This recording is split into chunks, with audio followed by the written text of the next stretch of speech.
Assalamualaikum warahmatullahi wabarakatuh. Kami akan mempresentasikan tentang strategi promosi dan penetapan harga.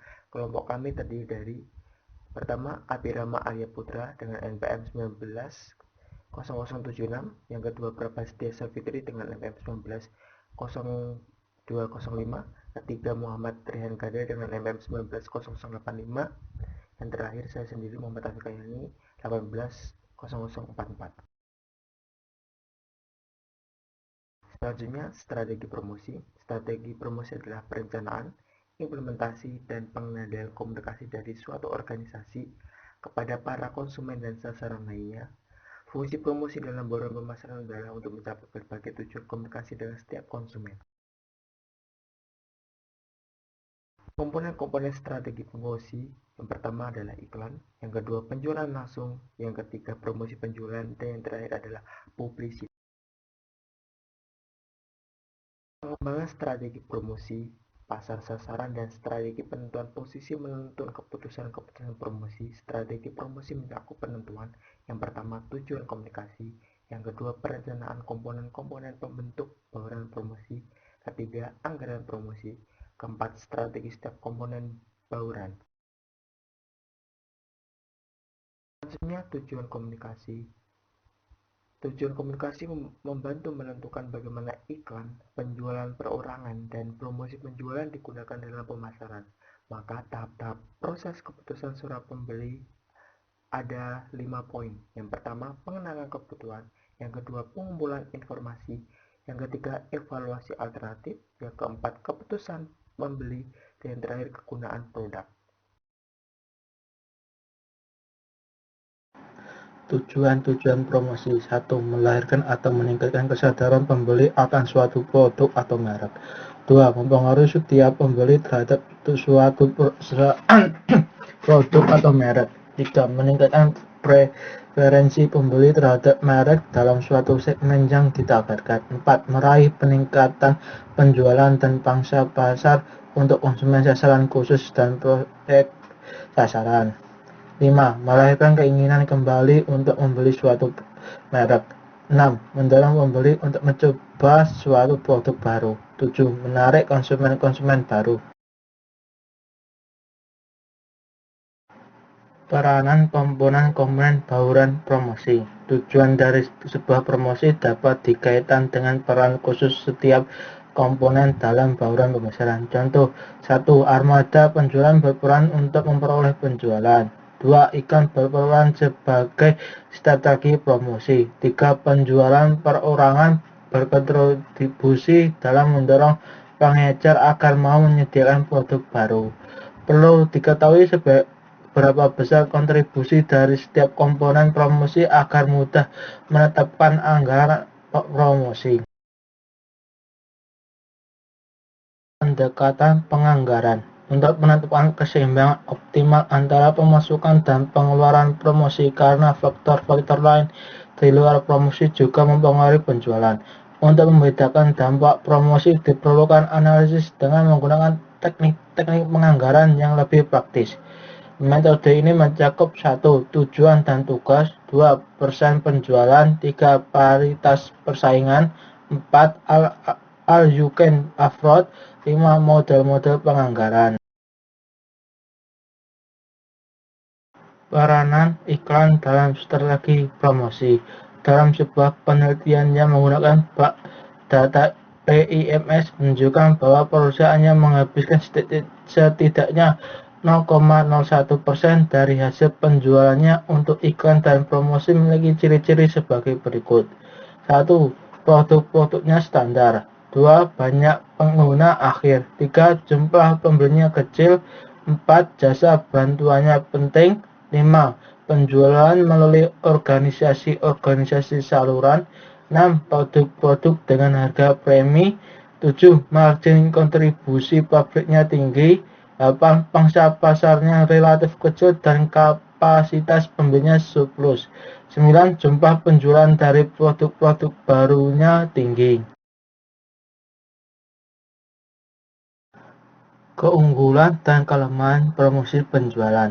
Keunggulan. Dengan adanya promosi penjualan, seseorang manajer dapat menargetkan pembeli perantara, dan wiraniaga, dan dapat mengukur tanggapan penjualan dari kegiatan-kegiatan penjualan. Kelemahan: perlu dilakukan pengendalian promosi untuk mencegah orang-orang tertentu untuk tidak mengambil keuntungan dari penawaran bebas, kupon, dan insentif lainnya. Selanjutnya adalah strategi penetapan harga. Penetapan harga barang dan jasa merupakan suatu strategi kunci dalam berbagai perusahaan sebagai konsekuensi dari deregulasi persaingan global yang kian sengit. Harga ini mempengaruhi persepsi pembeli dan posisi merek.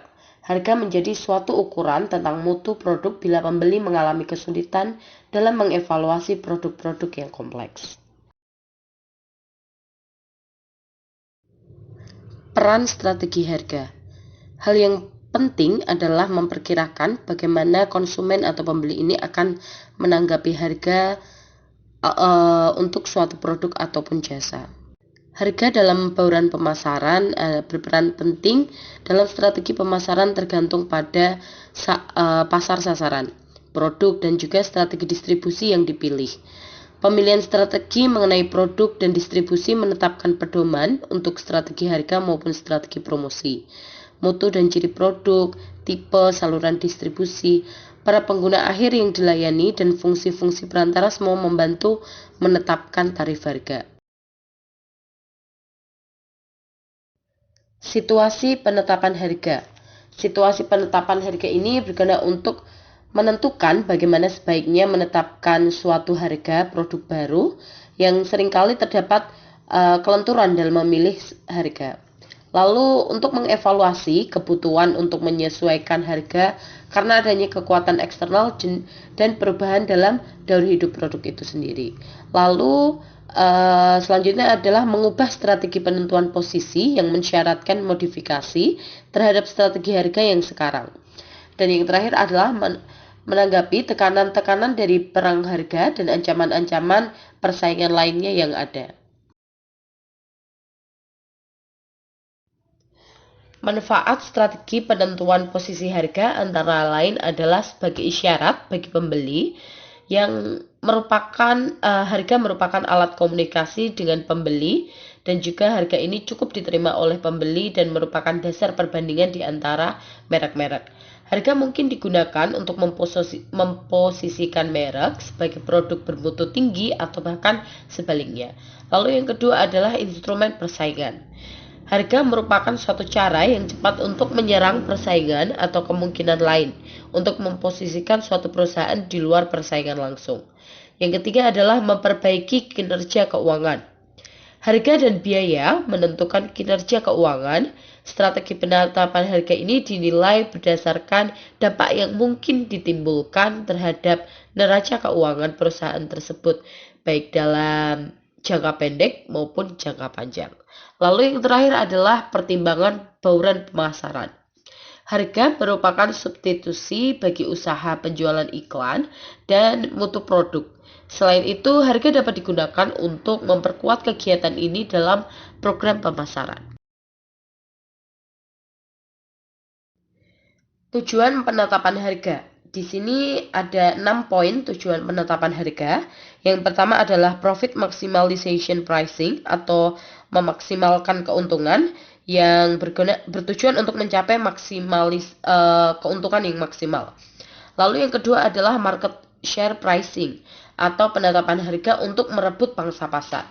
Dengan harga yang rendah, maka pasar akan dikuasai. Namun ada syaratnya, antara lain adalah pasar cukup sensitif terhadap harga, lalu biaya produksi dan distribusi turun jika produksi naik, lalu ada harga turun, pesaingnya sedikit. Yang ketiga adalah market skimming pricing. Market skimming pricing ini adalah kita contohkan jika ada sekelompok pembeli yang bersedia membayar dengan harga yang tinggi terhadap suatu produk yang ditawarkan perusahaan atau organisasi, maka perusahaan akan menetapkan harga yang tinggi walaupun nanti pada akhirnya akan turun kembali. Lalu yang keempat adalah current revenue pricing atau penetapan laba untuk pendapatan maksimal. Penetapan harga yang tinggi untuk memperoleh revenue yang cukup agar uang kas cepat kembali. Yang kelima adalah target profit pricing atau penetapan harga untuk sasaran. Harga berdasarkan target penjualan dalam periode tertentu. Dan yang terakhir adalah promotional pricing atau penetapan harga untuk promosi. Penetapan harga ini untuk suatu produk dengan maksud mendorong penjualan produk-produk lain. Ada dua macam, yaitu ada loss leader pricing dan juga prestige pricing. Selanjutnya, saya Abiram Arya Putra akan menjelaskan tentang analisis suatu penetapan harga. Yang pertama ada estimasi harga. Persentase perubahan jumlah yang diminta bila harga berubah dibagi dengan persentase perubahan harga elastisitas berbeda-beda untuk produk-produk yang berbeda karena pandangan pembeli terhadap harga berbeda-beda dari produk yang satu dengan yang lain. Yang kedua ada penentuan biaya produk. Terbagi menjadi menganalisis strategi biaya produksi dan distribusi produk, mencakup penentuan komponen-komponen, biaya tetap, dan biaya variabel. Yang kedua, dampak volume terhadap biaya, yaitu analisis biaya membahas hubungan antara biaya dan volume. Selanjutnya, keunggulan bersaing. Kadang-kadang biaya para pesaing kunci perlu diperbandingkan. Apakah biaya para pesaing itu lebih tinggi, lebih rendah, atau sama?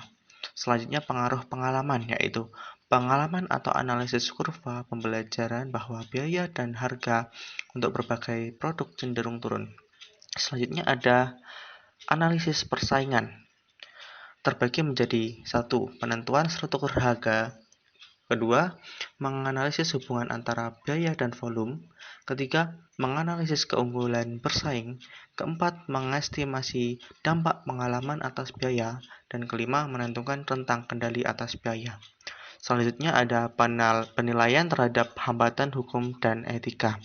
Praktek-praktek penetapan harga yang mendapatkan perhatian besar dari pemerintah yaitu penetapan harga horizontal, diskriminasi harga, penetapan harga dalam saluran-saluran distribusi, dan informasi harga.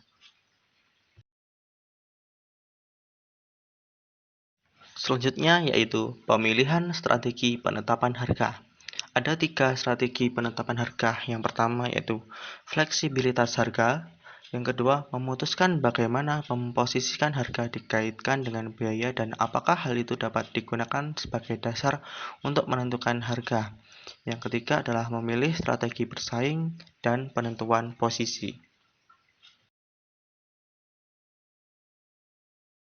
Selanjutnya untuk strategi bersaing dan penentuan posisi. Pemilihan strategi harga tergantung pada bagaimana manajemen memutuskan untuk menetapkan harga produk dikaitkan dengan persaingan dan apakah harga memegang peran aktif atau pasif di dalam program pemasaran. Strategi-strategi yang digunakan yaitu yang pertama, strategi sangat aktif. Strategi ini kadang digunakan untuk merek-merek bergengsi yang mencari pengaruh. Bila pembeli tidak dapat mengevaluasi suatu produk secara mudah, harga dapat berperan sebagai melambang nilai. Yang kedua, strategi sangat pasif. Barang-barang dengan harga tinggi seringkali dipasarkan dengan menonjolkan faktor-faktor non-harga ketimbang dengan menggunakan strategi yang sangat aktif. Yang ketiga, strategi kurang aktif. Beberapa pengecar menggunakan strategi ini termasuk Home Depot atau perbaikan rumah, Dollar General Store, pakaian, dan lain-lain. Bila harga merupakan faktor yang penting dalam keputusan pembeli, strategi harga yang kurang aktif sangat efektif sebagaimana tampak dalam pesatnya pertumbuhan pengecar. Yang keempat, strategi pasif rendah.